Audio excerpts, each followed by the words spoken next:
새해 첫 예배, 오늘 하나님께서 우리에게 주시는 말씀 신약성경 사도행전입니다. 사도행전 13장 1절에서 12절까지 말씀입니다. 신약성경 사도행전 13장 1절에서 12절까지 말씀. 사도행전 13장 1절에서 12절 말씀 우리 한 목소리로 함께 봉독하도록 하겠습니다. 안디옥 교회에 선지자들과 교사들이 있으니 곧 바나바와 니게르라 하는 시므온과 구레네 사람 루기오와 분봉왕 헤롯의 젖동생 마나인과 및 사울이라 주를 섬겨 금식할 때 성령이 이르시되 내가 불러 시키는 일을 위하여 바나바와 사울을 따로 세우라 하시니 이에 금식하며 기도하고 두 사람에게 안수하여 보내니라. 두 사람이 성령의 보내심을 받아 실루기아에 내려가 거기서 배 타고 구브로에 가서 살라미에 이르러 하나님의 말씀을 유대인의 여러 회당에서 전할세 요한을 수행원으로 두었더라. 온 섬 가운데로 지나서 바보에 이르러 바 예수라 하는 유대인 거짓 선지자인 마술사를 만나 그가 총독 서기오 바울과 함께 있으니 서기오 바울은 지혜 있는 사람이라 바나바와 사울을 불러 하나님의 말씀을 듣고자 하더라. 이 마술사 엘루마는 이 이름을 번역하면 마술사라. 그들을 대적하여 총독으로 믿지 못하게 힘쓰니 바울이라고 하는 사울이 성령이 충만하여 그를 주목하고 이르되 모든 거짓과 악행이 가득한 자요 마귀의 자식이요 모든 의의 원수요 주의 바른 길을 굽게 하기를 그치지 아니하겠느냐.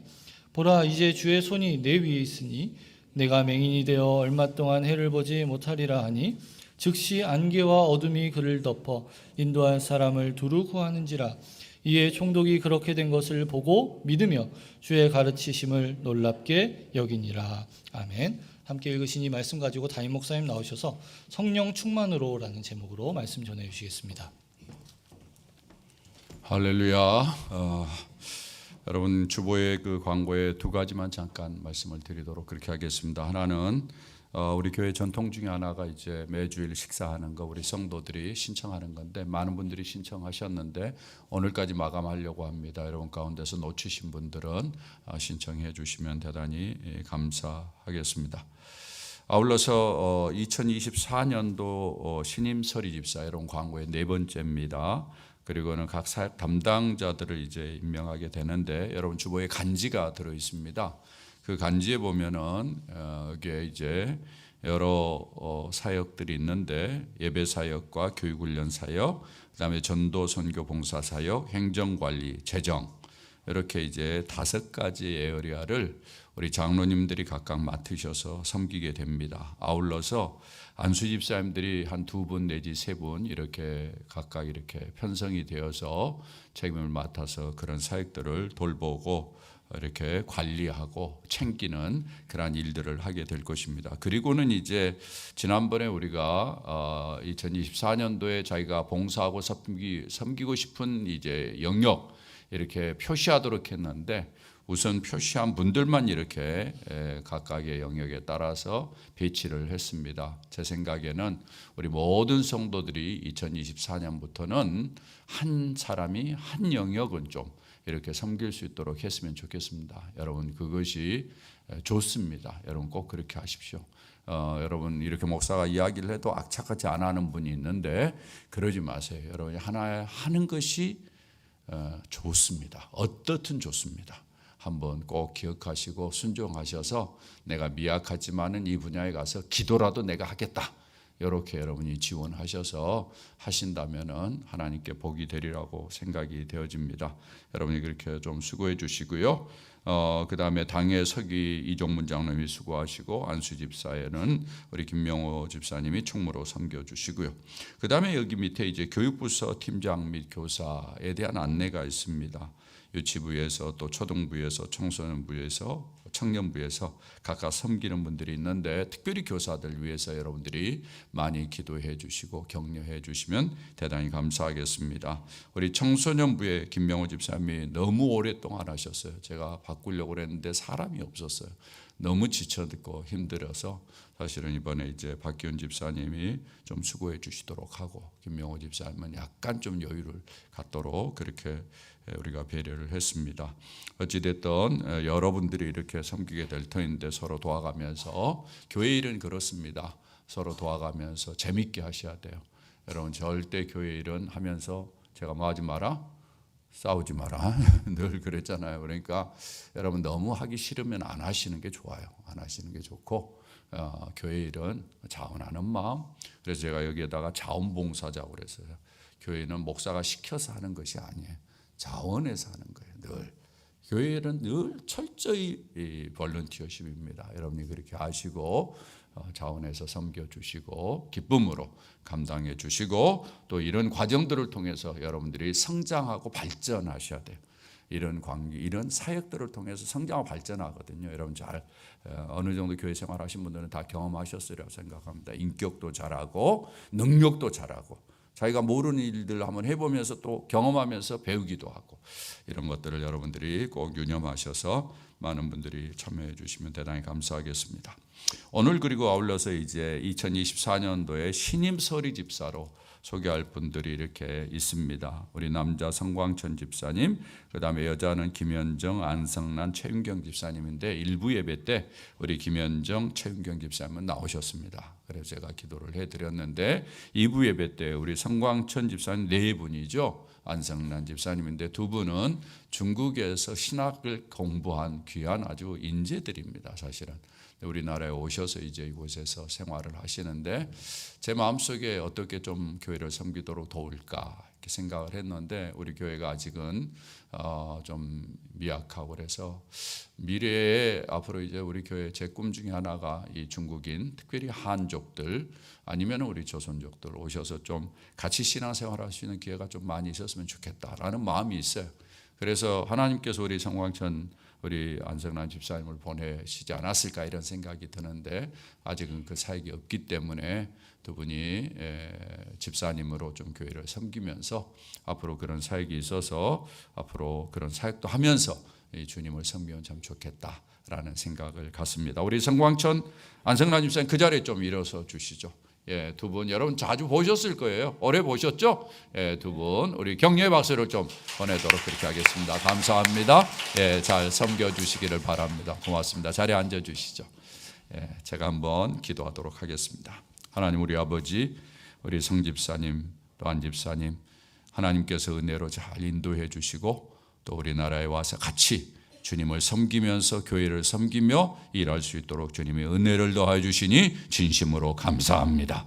지금까지 은혜 주신 것처럼 넘치는 은혜로 함께 해 주셔서 아버지 하나님 섬기는 동안에 기쁨과 또 감사와 찬양이 넘치는 삶이 되게 하시고 아버지 하나님 예수 믿는 부요함과 풍성함이 넘치도록 주님이 역사해 주시옵소서. 지금까지 한국에 와서 잘 적응하도록 주님이 이끌어 주셨는데 계속해서 적응하는 과정에도 하나님의 터치가 함께하도록 역사해 주실 줄 믿습니다. 아버지 하나님 2024년도는 교회가 돌아가기 위해서는 또 교회가 움직이기 위해서는 곳곳에서 헌신하는 종들이 필요합니다. 우리 교회는 늘 그렇게 해왔습니다. 존귀하신 주님, 장로님들, 안수집사님들, 권사님들, 아버지 하나님 그 외에 여러 아버지 하나님 자원봉사자들, 특별히 주일학교 교사들 하나님 꼭 붙잡아 주셔서 아버지 하나님 맡은 곳에서 충성함으로 말미암아 2024년도에 더 성장하고 발전하고 오 아버지 하나님 봉사함으로 말미암아 또 얻는 아버지 하나님 만족과 기쁨과 성장이 있는 귀한 한 해가 되도록 은혜를 더하여 주시옵소서. 하나님이 함께 해 주실 줄 믿습니다. 예수님의 이름으로 기도드리옵나이다. 아멘.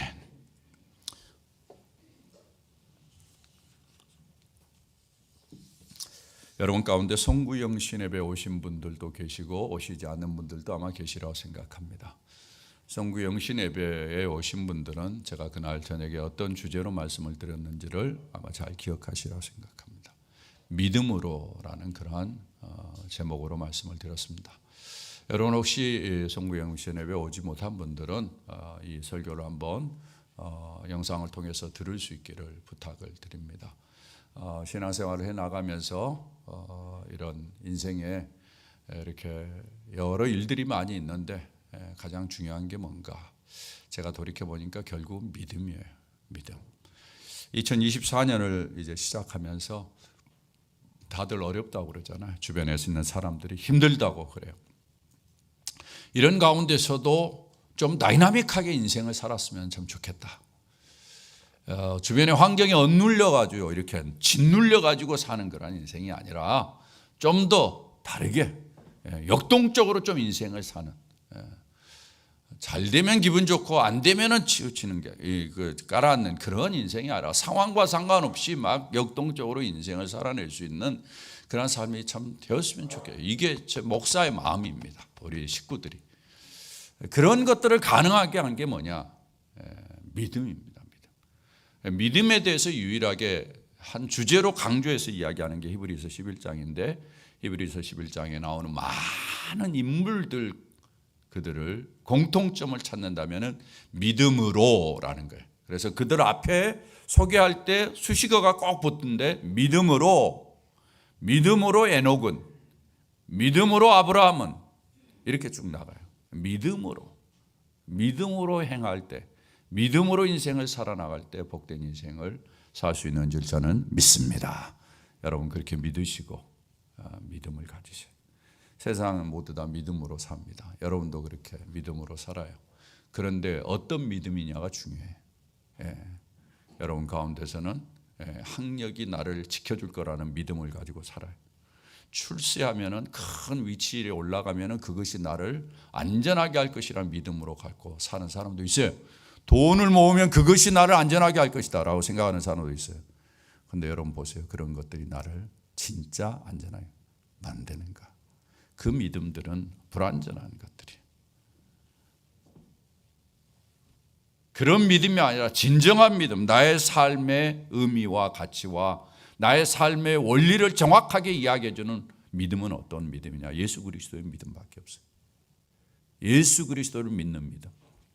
그래서 제가 이걸 강조했습니다. 여러분, 새해 제가 송구영 신예배 때 드렸는데 이번 한 해 여러분이 그 말씀 꼭 기억하고 믿음으로 살아갔으면 좋겠다 싶습니다. 아울러서 제가 이제 오늘 제가 말씀드리고자 하는 것은 성령 충만으로라는 것입니다. 이것은 제가 그동안에 신앙생활을 하면서 제가 깨달은 거고 느끼는 것입니다. 신앙생활을 여러분 신앙생활 교회 생활을 하다 보면은 뭐 강조되는 것들이 참 많아요. 여러 가지 강조되는 것들이 있는데 저도 뭐 이런저런 말씀들을 많이 들었는데 진짜 내가 늘 기억하고 붙잡고 살아야 될 것이 뭘까? 이렇게 딱 정리를 해보면은 세월이 지날수록 인생의 나이가 들어갈수록 신앙생활을 해나가면서 제가 발견하는 것은 이 두 가지다. 믿음으로, 그 다음에 또 한 가지는 성령 충만으로. 믿음으로 내가 예수를 믿음으로 말미암아 내가 사람이 바뀌고 존재가 바뀌고 새로운 피조물이 된 것 하나 하고, 그 다음에 여기에 걸맞게 살아가기 위해서는 내가 성령 충만해야 된다. 그래서 이 두 가지를 중요시해요. 그래서 이 두 가지는 신앙생활의 아주 양대 축이라고 해도 기둥이라고 해도 과언이 아닙니다. 여러분 올 한 해 동안 사는 동안에 믿음으로 살기를 바라고 성령 충만으로 살아가기를 주의 이름으로 부탁을 드립니다. 제가 믿음으로 하면은 성령 충만으로, 내가 성령 충만으로 하면은 믿음으로. 그렇게 한번 해봅시다. 우리도 자, 여러분 믿음으로, 성령 충만으로, 믿음으로, 이 두 가지를 꼭 기억하세요. 꼭 이 말씀을 여러분의 마음에 담고 살았으면 좋겠습니다. 오늘은 이 성령 충만이라는 주제를 좀 우리가 살펴보는데, 성령이 뭐냐? 많은 사람들이 교회 안에서 성령이라는 말을 많이 듣는데도 불구하고 성령이 누군지를 잘 몰라요. 그래서 제가 여러분에게 몇 번인가 이야기를 했습니다마는 목사님들이 잘못 가르쳐서 성령 받아라 그러면서 막 던지잖아요. 그러면 뭐 물건 받듯이 성령을 받는다고 생각해가지고 성령을 어떤 물건처럼 생각해. 그런 분 계실 거예요. 성경에 보면은 성령은 인격입니다. 물건이 아니에요. 인격이에요. 왜 그렇게 이야기할 수 있느냐? 성령이 제일 처음에 언급되는 것이 이제 그 사도행전 2장입니다. 2장에 이제 성령이 임하시는 장면이 이렇게 언급이 되는데, 예수님께서 이 땅에 계시다가 이제 십자가에 달려 돌아가시면서 사실은 이제 제자들에게 약속한 게 있어요. 너희들에게 성령을 보내주겠다. 그래서 제자들이 성령을 기다립니다. 마가의 다락방에서 기도하면서 기다리다가 성령을 받죠. 성령을 받고 난 다음에 저들은 완전히 다른 인생을 살게 됩니다. 방언을 말하게 되고 기도와 말씀에 집중하게 되고 이기적인 사람들이 이타적인 사람들이 되고 다른 사람들을 베풀어주고 나누어주고 그리고는 저들의 입술에 주님을 높이는 찬양과 경배가 많아지고 사람들이 바뀌니까 주변 사람들이 저들의 모습을 보면서 야, 저들이 어떻게 저렇게 바뀌냐? 아, 저들이 예수 믿어서 그런다더라. 그래서 모든 사람들이 예수를 믿기 시작해요. 예수 믿는 사람들이 점점 많아지는 거예요. 이런 일들이 일어나죠. 그 현장에서 있었던 이제 내용들이 실제로 이제 성령과 관계에서는 첫 번째 이야기입니다. 그런데 성경을 보면은 요한복음 14장에 넘어가면은 사실 예수님께서 먼저 성령에 대해서 이야기한 내용이 있어요. 여러분 요한복음 14장 16절에서 17절을 한번 보시기를 바랍니다. 여러분 영상을 한번 보시죠. 영상에 요한복음 14장 16절 17절이 있는데 내가 아버지께 구하겠으니 그가 또 다른 뭐라고 이야기합니까? 보혜사를 너에게 주사 영원토록 너희와 함께 있게 하시라. 여기에 성령을 가리켜서 뭐라고 이야기하는 거예요? 보혜사라는 표현을 써요. 보혜사라는 말은 카운셀러라는 말입니다. 카운셀러라는 말은 말을 통해서 다른 사람에게 도움을 주는 거예요. 그러니까 뭐예요? 사람이 아니면 인격체가 아니면 그리 불가능해요. 그 다음에 너희와 함께 있겠다. 이 함께 한다라는 용어가 이 인격체를 전제로 하는 것입니다. 그 다음 17절도 보십시오.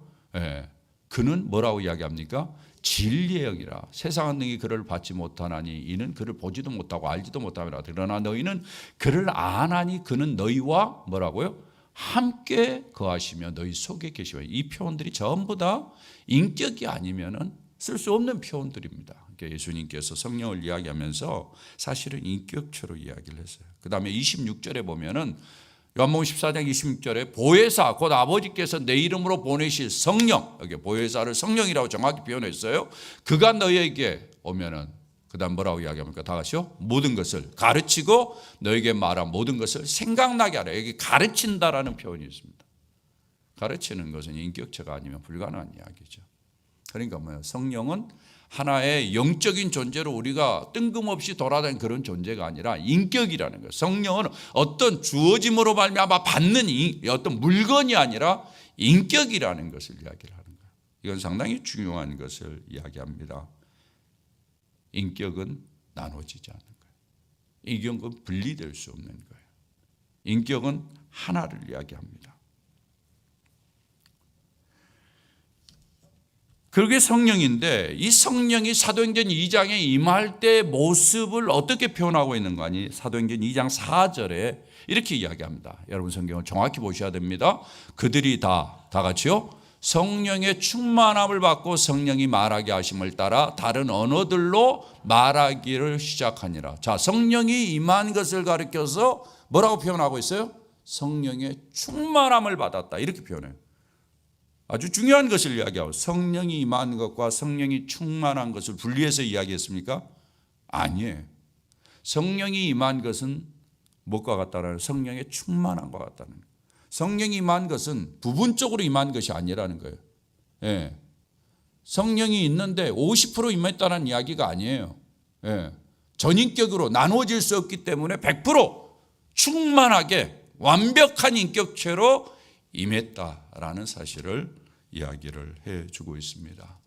그러니까 성경에서 이야기하는 성령은 하나님의 영으로 100% 인격체로 우리에게 말씀하시고 우리와 함께하는 존재라는 것을 이야기를 하는데 그분은 임함과 동시에 충만함으로 임한다라는 것. 부족함이 없이 넘치도록, 이 충만이라는 표현은 넘치도록 우리에게 임한다라는 것. 이것이 사실은 이제 사도행전의 2장에서 일어나서 사도 전체에 흘러가는 중요한 흐름 중에 하나입니다. 그래서 초대교회가 시작돼 가지고 하나님의 교회가 흘러가는 데 있어서 성령의 충만함이 그 교회 안에 있었어요. 성령의 충만함이 교회를 다스렸어요. 성령의 충만함이 잘 유지됐어요. 이게 초대교회의 모습이었어요. 그러니까 예수 믿는 사람들이 초창기에 성령 받고 성령 충만한 상태로 성령 충만한 모습을 그대로 유지하는 거죠. 오늘 성경에 안디옥 교회가 언급이 됩니다. 이 사도행전 13장의 이 안디옥 교회는 아주 제일 초대교회 모범적인 교회죠. 근데 이 교회를 보면은 상당히 흥미로운 것을 발견하게 됩니다. 여러분이 13장 1절을 한번 보십시오. 거기에 보면은 선지자들과 교사들이 있었는데 바나바와 니게르, 시므온, 구레네 사람, 루기오 여러 사람들이 언급이 되는데 여기 니게르라는 말이 있어요. 예, 이게 니게르라는 말은 니그로라는 말. 니그로는 흑인을 이야기하죠. 그러니까 뭐예요? 초대교회 안에부터 뭐예요? 다양한 민족이 있었다라는 거예요. 예, 교회가 이런 면에서는 상당히 멀티 에트닉, 그러니까 다민족이 함께하는 그런 모습을 띠고 있었다라는 거예요. 우리 교회의 모습이 이렇다라는 거죠. 한국 사람들이 사실은 여러 민족들이 같이 예배하고 이런 것에 대해서 익숙치 않아요.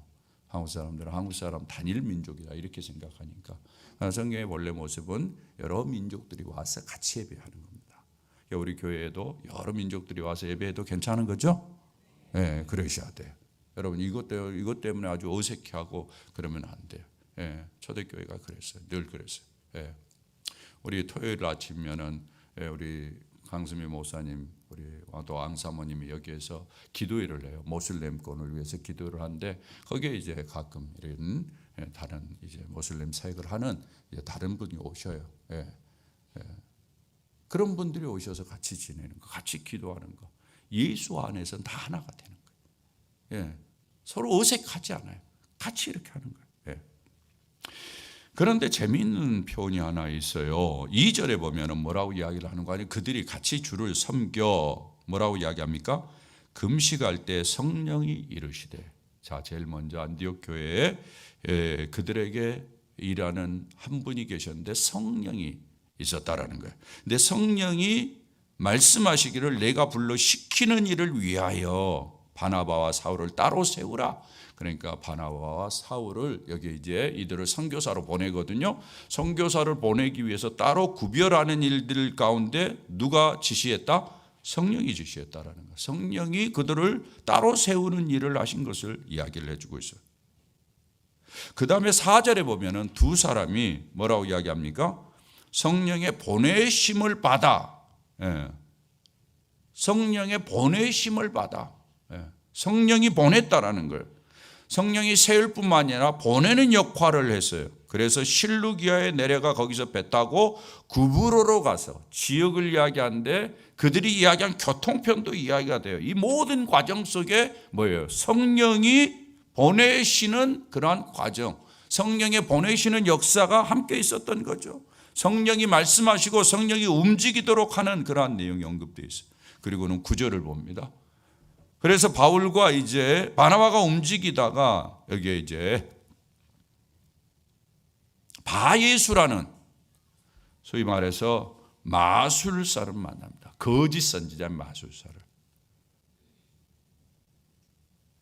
근데 이 바예수라는 이 사람에게 바울이 어떻게 하는지 보세요. 바울이 9절에 바울이라는 사울이 뭐라고 이야기합니까? 여기서 성령이 충만하여 그를 보고. 자, 앞에 성령이 사람을 세우고 성령이 사람을 보내셨다. 성령이 세우고 보내고 이런 일은 성령이 하셨다라고 이야기하는데 바울이라는 개인이라는 사람을 언급하면서는 그에게 성령이 충만했다라는 표현을 써요. 성령이 어떤 일을 하는 데 있어서는 그냥 성령이라는 용어를 썼어요. 그런데 개인의 안에서 역사하실 때는 성령의 충만이라는 표현을 쓰는 것을 여기에 볼 수 있어요. 그래가지고는 바울이 어떤 권능을 나타내는데 11절에 보면 이제 주의 손이 내 위에 있으니 내가 맹인이 되어. 바울이 성령의 권능으로 말미암아 그를 맹인이 되게 만듭니다. 그의 눈이 멀게 만드는 거예요. 바울이 성령의 충만함으로 말미암아 능력을 행하는 것을 여기서 볼 수 있습니다. 이게 무슨 말입니까? 성령이 안디옥 교회를 이끄는 거예요. 성령이 사람을 세우고 사람을 보내고 사람을 능력 있게 만들고 성령이 주도적으로 역할을 하는 것을 볼 수 있어요. 결국은 성령이 성령 충만한 상태로 사람들을 사용함으로 말미암아 교회가 교회되게 만든 거죠. 이렇게 봤을 때 성령과 성령의 충만함은 교회가 존재하는 데 있어서 상당히 중요한 거죠. 우리가 일반적으로 교회를 할 때는 교회는 건물이 아니에요. 교회는 조직이 아니에요. 교회는 누구라고 얘기하겠습니까? 교회는 사람이에요. 사람. 예수 그리스도를 주로 고백하는 사람들의 모임이 교회예요. 그래서 제가 여기서 지금 교회라고 이야기할 때는 사람들이에요. 그러니까 사람들 안에 성령이 있고 성령이 충만해서 그 성령의 인도함을 받고 그 성령의 지시를 받아서 움직이는 모습, 이것이 교회라는 거죠. 이게 초대교회에 아주 편만하게 이루어진 거예요. 결국은 이제 이런 성령의 충만함이 교회 안에는 있어야 되고 성도들 안에 있어야 되고 그것이 교회를 다스려야 돼. 그래야만이 교회는 건강해지고 그렇지 않으면 교회는 껍데기에 불과할 수 있다는 것입니다. 저는 새해를 시작하면서 교회를 이루는 우리 구성원 한 사람 한 사람이 이렇게 모두 다 예수 그리스도를 주로 믿음으로 말미암아 성령 받으셨는데 그 성령의 충만한 모습으로 계속해서 복되게 살아가는 은혜가 있기를 주의 이름으로 부탁을 드립니다. 그래서 이미 우리는 예수 믿음으로 말미암아 성령이 충만해. 그 성령이 충만하면은 사실은 성경에 보니까 너무너무 멋있는 모습이 많이 일어나요.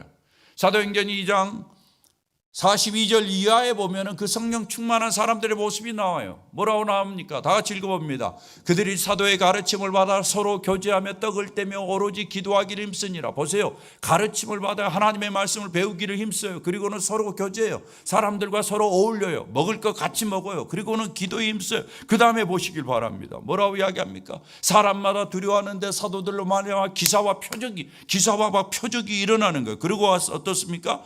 믿는 사람이 다 함께 있어 모든 물건을 서로 통용하는 거.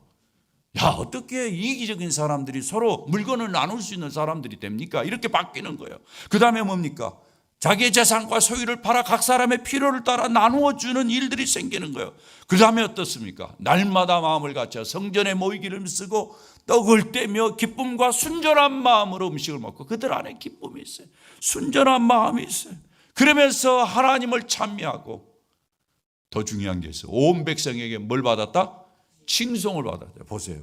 이런 모습을 보이니까 사람들이 야, 저 사람들 참 다르다. 저 사람들 저렇게 하는 모습이 너무 소중하다. 칭송한 거예요. 칭송한 거예요. 성령 충만하면 이런 모습이 나타나는 거죠. 사도행전 6장 3절에서도 초대교회 집사들을 세우는데 집사님들이 어떤 분이라고 이야기합니까? 성령과 지혜가 충만해. 성령과 지혜가 충만하니까 자연스럽게 나타나는 현상이 뭐예요? 칭찬받는 거예요. 칭찬받는. 그래서 7을 선택해가지고 집사를 세워요. 칭찬받는 사람. 성령 충만하고 성령 받고 성령 충만한 바로 이런 모습이거든요. 이런 모습을 사도 바울은 갈라디아서 5장 22절 23절에서 성령의 9가지 열매로 이야기합니다. 성령의 9가지 열매. 다 같이 한번 읽어볼까요? 시작. 사랑과 희락과 화평과 오래 참음과 자비와 양선과 충성과 온유와 절제니. 이 9가지 열매가 있어요. 이런 열매를 가진 사람의 여러분 인격과 인품을 한번 생각해 보십시오. 얼마나 아름답겠습니까? 잘 참고 온유하고 절제하고 하고 싶어도 절제하고 이런 인격을 가지는 사람. 참 성경에서 성령 충만한 사람들의 모습이 그렇죠. 여러분들이 이 말씀을 들으면서 그래 맞아. 성령으로 충만하고 성령의 인도하심을 받으면 저렇게 되지. 이렇게 동의하시는 분들 있으리라고 생각합니다. 맞죠? 네. 사실 그렇습니다. 신앙생활을 오래 하다 보면은 이제 제일 처음에는 잘 몰라요. 근데 시간이 지나면서 성령이 나를 다스리고 성령의 인도하심에 따라서 잘 따르다 보면은 내 안에 사랑도 생기고 희락도 생기고 화평도 생기고 절제도 생기고 온유해지고 오래 참고 그 다음에 다른 사람을 배려할 줄 알고 도와줄 줄 알고 이기적인 마음들을 다 내려놓고 예. 이런 모습으로 바뀌어요. 그런데 어떤 분들은 이 설명을 들으면서 나하고는 관계가 없네, 이렇게 생각하는 분들도 아마 없잖아 있으려 생각해. 성령 충만하면 이런 모습이 나오는데 왜 내게는 저런 모습이 없을까? 그러면서 하는 이야기가, 목사님, 사회에서는 저렇게 살기 어렵죠. 어떻게 다 양보해요. 내 걸 챙겨야지. 어떻게 다 포기해요. 어떻게 다 이해해요. 특별히 현대사회에서는 더욱더 그렇잖아요. 사람들이 자기중심적이고 자기만을 알기 때문에 양보하고 포기하고 이런 것 별로 그렇게 쉽지 않잖아요. 어떻게 칭찬받는 사람이 다 됩니까? 이렇게 이야기할 거예요. 그러나 분명한 것은 성령 충만하면 이렇게 살 수 있어요. 자, 그런데 우리 안에 이런 일들이 일어나지 않아. 한 번인가는 일어난 것 같은데 계속해서 안 일어나. 왜 그럴까? 제일 처음에 성령에 충만한 상태에서 이렇게 내가 변했어요. 예수 믿는 것이 기쁘고 즐겁고 다른 사람과 함께 어울리면서 도와주고 배려하고 이런 것이 자연스러웠어.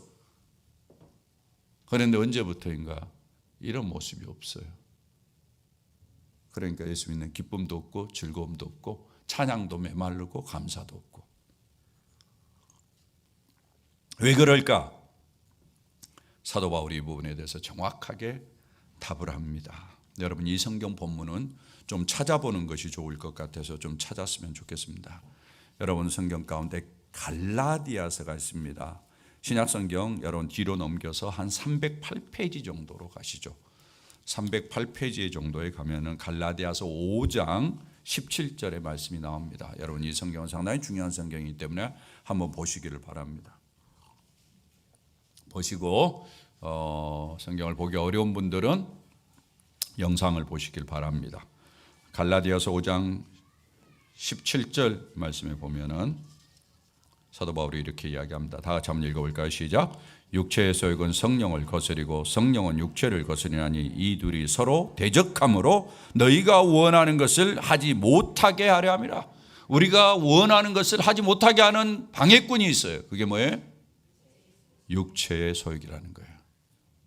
성령의 소욕과 이것은 서로 대치점에 있습니다. 서로 대적하는 거예요.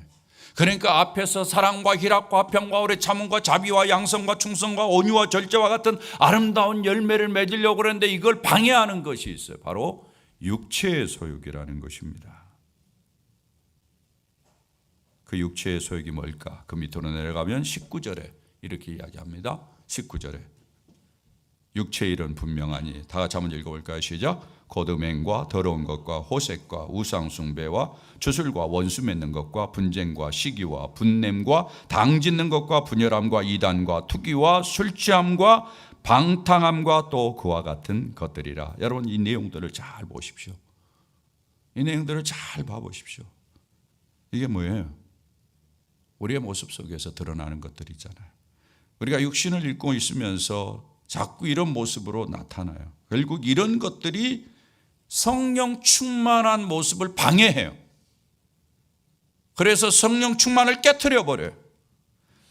성령 충만해서 멀어지게 만들어요. 하나님과 멀어지게 만들어요. 그러면서 본래 하나님이 성령으로 나를 충만케 하시고 그렇게 은혜를 주셨는데 이런 것들이 방해하면서 성령 충만보다는 다른 것들이 많아. 투기와 술취함과 방탕함과 이런 것들이 나를 지배하는 것과 같은 그러한 모습이 돼요. 결국은 육체의 모습들이, 육체의 욕망들이 나를 미혹해서 사실은 성령의 은혜로 말미암아 누릴 것들을 누리지 못하게 만든다라는 것입니다.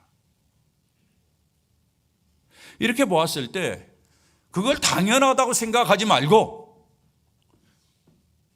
이제부터는 우리가 좀 힘써야 될 부분이에요. 주님이 성령으로 나에게 충만하게 하셨다면 그 성령으로 충만한 인생을 계속해서 살아내는 것, 이게 중요하잖아요.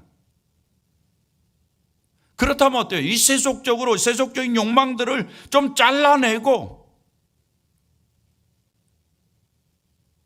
계속해서 성령의 열매들이 내 안에 나타나도록 그렇게 해야 되잖아요. 사실은 여러분이 성령 충만해야 됩니다. 성령 충만하면 여러분 인생 행복할 수 없어요. 성령 충만하지 않으면 여러분 그것 상태를 유지하지 못하면 여러분 인생이 성공적이지 못해요. 행복하지 않습니다.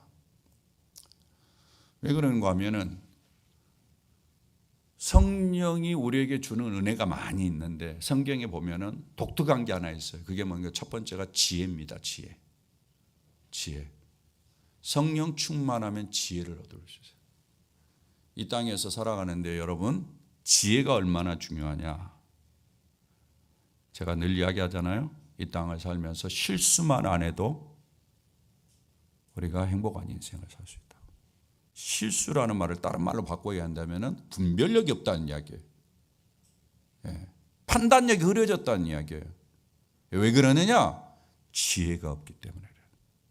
그러나 성령의 지혜를 덧입으면 성령이 충만해서 성령의 지혜의 인도함을 받으면 실수를 줄일 수 있어요.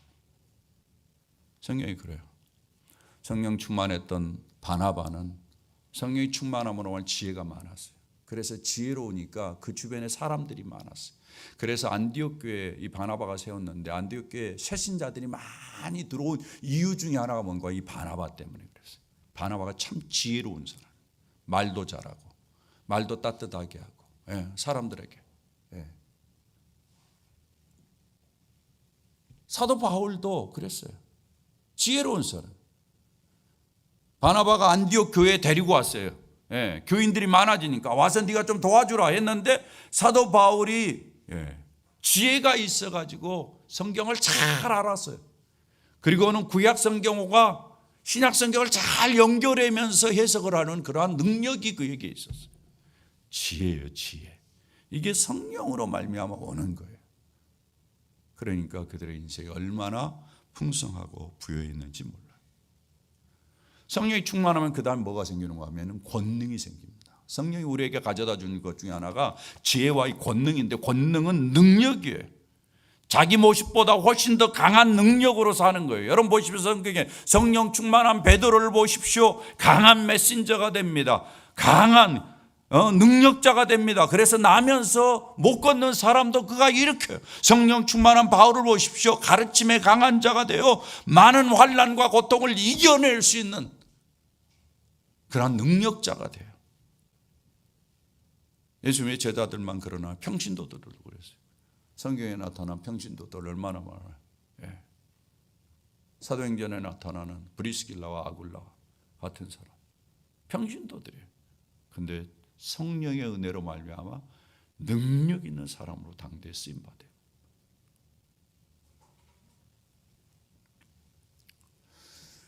저의 기도가 있습니다. 뭔가 하면 우리 성도들이 인생을 살면서 참 지혜롭게 살았으면 좋겠다. 이 능력 있는 자들로 살았으면 좋겠다. 하나님, 우리 성도들이 하나님이 주시는 지혜를 얻어서 이 세상에 실수해 가지고 주저앉는 일이 없도록 도와주십시오. 저희 기도예요. 하나님, 우리 성도들에게 능력을 좀 주십시오. 이 땅을 살면서 필요한 것들이 많이 있는데 정보를 습득한 능력도 주시고 자기의 역량을 잘 발휘하는 그런 능력도 주시고 지도력을 주시고 사탄의 세력도 예수의 이름으로 물리칠 수 있는 그런 능력도 주시고 실수를 줄일 수 있는 능력도 좀 주시고 할 수 있으면 경제적인 능력도 좀 주셔서 선한 일에 이바지하게 하옵소서. 제가 사실 우리 교회 자라난 다음 세대를 위해서 이제는 단기적으로 열심히 하고 그 다음에 제가 지금까지 본 것 중에 창조 세미나를 제가 소식을 들었는데 많은 교회들이 가더라고요. 제가 그래서 한번 들어가 봤어요. 그랬더니 1년 12달 스케줄이 가득 차 있어요. 어디 들어갈 데가 없어요. 그런 모습을 보면서 이 교회들은 이렇게 열심히들 다음 세대들 이런 데 보내고 그러는데 나도 좀 보냈으면 좋겠다. 그래서 하나님 앞에 그래요. 하나님 좀 우리 성도들 돈 많이 벌게 해 주십시오. 그래서 이런 일에 그래도 좀 헌신하면 1,000만 원, 2,000만 원 좀 헌신하면 우리가 그래도 조금씩 도와가지고 10명, 20명이라도 좀 이런 일에 보낼 수 있으면 얼마나 좋겠습니까? 제가 그렇게 기도하는.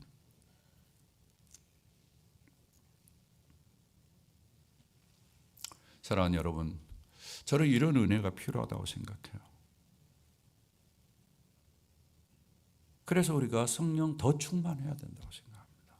이미 주님이 성령 충만을 주셨는데 우리의 육체적인 소욕으로 말미암아 많이 놓쳤어요. 다시 우리가 성령으로 충만하고 은혜로 다시 가득 차져서 주님이 주시는 지혜도 덧입고 주님이 주신 능력도 덧입어서 참으로 우리가 남은 인생을 더 멋있게 살 수 있는 그런 능력자가 되었으면 좋겠다라는 것이죠. 사랑하는 여러분, 이런 면에서 새해는 성령 충만을 사모하며 간구하면서 살아가는 여러분 될 수 있기를 주의 이름으로 부탁을 드립니다. 그러기 위해서 여러분 꼭 해야 될 것이 있어요. 우선 첫째로는 마음속에 성령 충만이 내 본래 모습이다, 이렇게 생각하셔야 돼요. 육체의 소욕들이 일어나면은 당연한가 보다 이렇게 생각하면 안 돼요. 성령 충만이 나의 본래의 모습이다. 기뻐하고 즐거워하고 다른 사람에게 베풀고 사랑하고 기뻐하고 온유하고 겸손하고 인내하면서 자비를 베풀며 살아가는 거, 이게 내 본래 모습이다, 이런 생각을 늘 하셔야 돼. 시기하고 질투하고 뭐 이런 것이 당연하다라고 생각하면 안 돼요.